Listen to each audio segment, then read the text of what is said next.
Working through the night on little sleep and lots of Mountain Dew and adrenaline, Taylor Fontenot, the Texas captain of an all-volunteer group known as America's Cajun Navy, headed right into Hurricane Florence's wrath.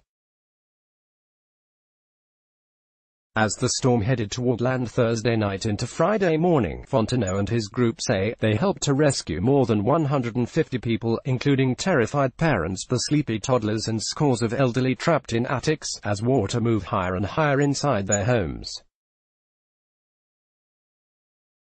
"Man, last night was insane," Fontenot said from the riverfront city of New Bern, NC, where he was working alongside police and firefighters to save people from storm surge and flooding. Terrell, head of the United Cajun Navy, said those who did not heed pleas to evacuate got trapped in their homes or tried to leave too late.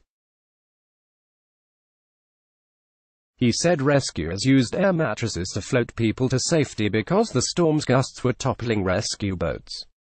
A lot of people did not get out, tried to drive out, and a lot got stuck. So a lot of people we were rescuing from the tops of their vehicles, Terrell said. It's real bad right now. The Cajun Navy put out a widespread call for more boats Friday, warning authorities that people who were trapped in their homes in the historic inland town were terrified.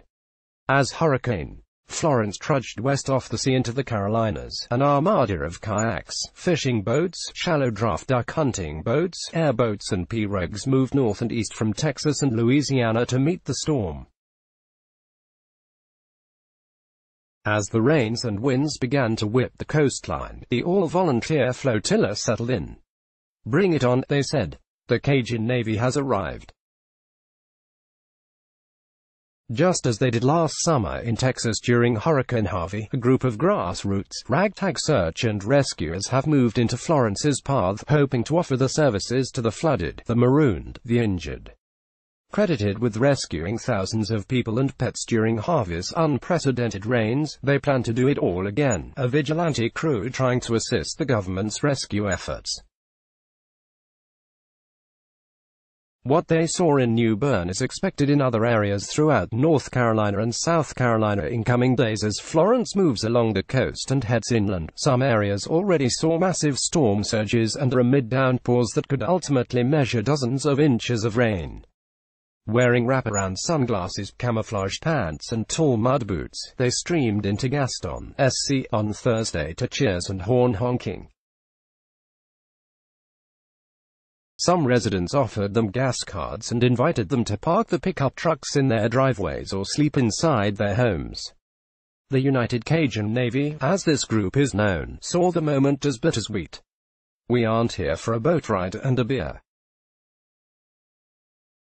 We know this place is about to get hammered," said Terrell, who is known as Mr.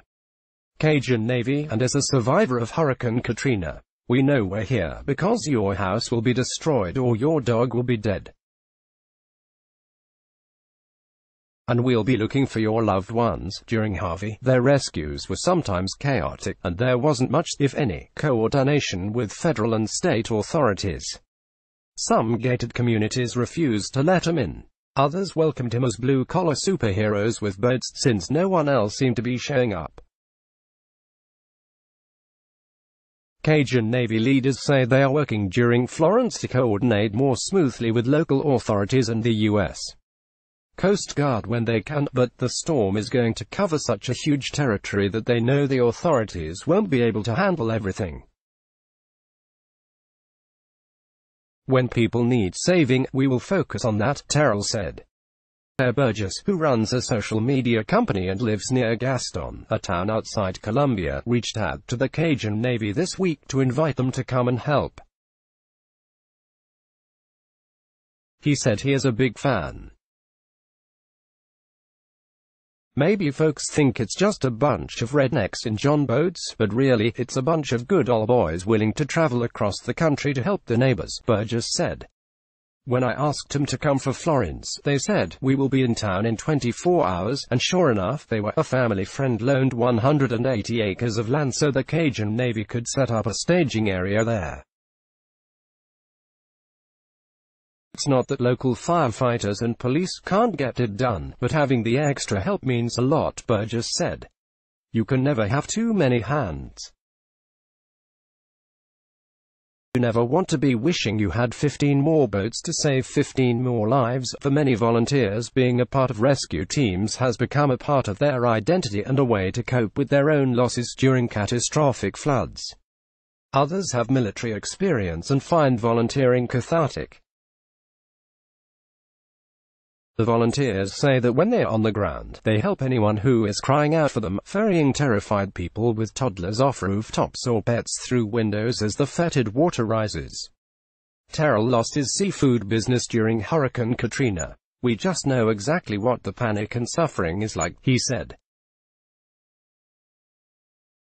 "And it's hard to just watch at home and do nothing." Taylor Oquan, a dispatcher with the Louisiana Cajun Navy in Baton Rouge, said the group already has rescued hundreds of horses and donkeys, and more than 100 German shepherds, getting them out of the way of Florence.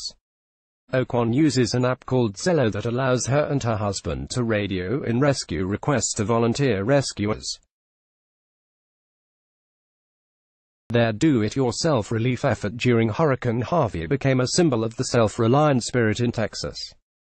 During Harvey, there were so many people who needed to be rescued that emergency lines were jammed, and people were posting desperate pleas for help on social media. The Coast Guard on Friday warned against using social media to send calls for help and urged people to call 911 if they can, saying it is more efficient to seek assistance through official channels. Various local governments have considered trying to regulate the freewheeling rescue groups and mandate training, but so far the Cajun Navy largely has been allowed to do its work unimpeded. The Louisiana Cajun Navy's Geordie Bloodsworth, 26, who drove 11 hours from his home in Baton Rouge, said it doesn't matter to him where a call comes from. "I wasn't going to come, but my boss actually gave me a few paid vacation days and said, 'Go do your thing,'" said Bloodsworth, who arrived in Gaston with his 18-foot custom boat that sports a gator tail. By Thursday evening, his group was on the move to Lumberton, NC, an inland area that is prone to flooding and is likely to see major rains this week.